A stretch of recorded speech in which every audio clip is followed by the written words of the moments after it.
yours was most memorable? Nothing beats it. I have a question. I have a question coming from the table.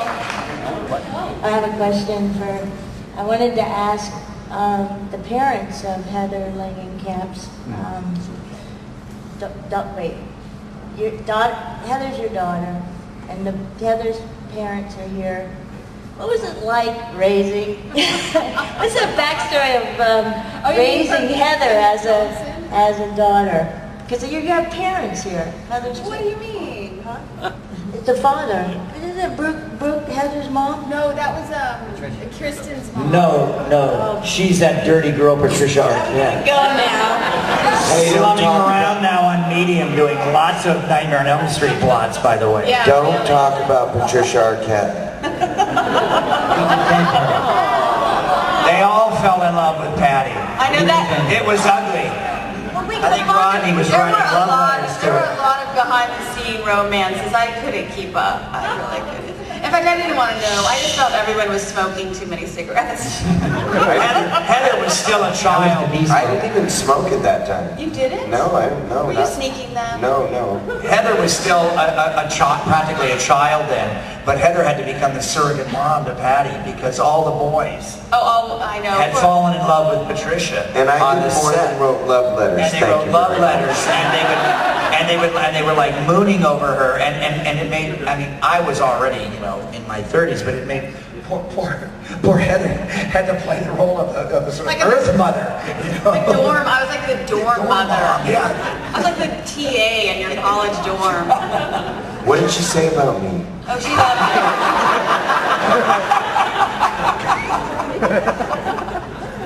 What did she say me. about My lips are sealed. To be a good dorm mother, you have to keep secrets. Let's just put it that way. More questions? How about the guy in the back with a hat? Speak up.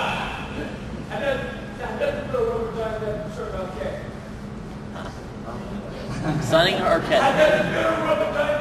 Oh. How is it to work with Johnny Depp and Patricia Arquette? That's a great question. They were great actors, and just like all the people sitting at this table are great actors. I never had an opportunity to go, whoa, I'm working with Johnny Depp. Though I did say that about working with John Saxon. I'm like, whoa, I'm working with John Because I Saxon. was her father.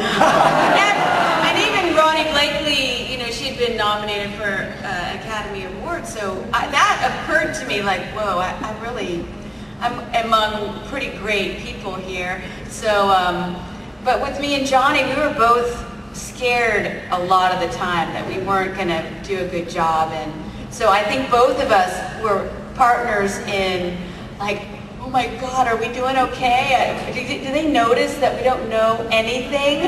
And in fact, Johnny spent a lot of time in his trailer, as I remember, practicing, making sure when he got to set he was prepared and he wasn't going to make mistakes and not know his lines, which, nowadays you often come to set and people don't know their lines. You're like, wait a minute, what's going on?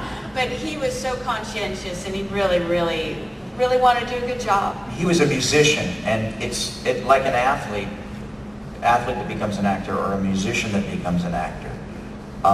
It's a different way of working, and you have to really make some changes in the way you think, and in the way it's artistic, but it's different.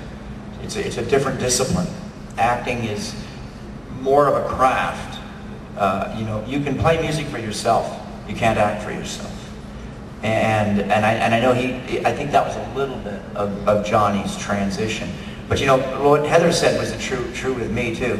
I mean, when I knew that John was in the film, John is in 2 or 3 of my favorite movies of all time. And John's so bored with the story about the Appaloosa, the film he did with Marlon Brando, or Joe Hill.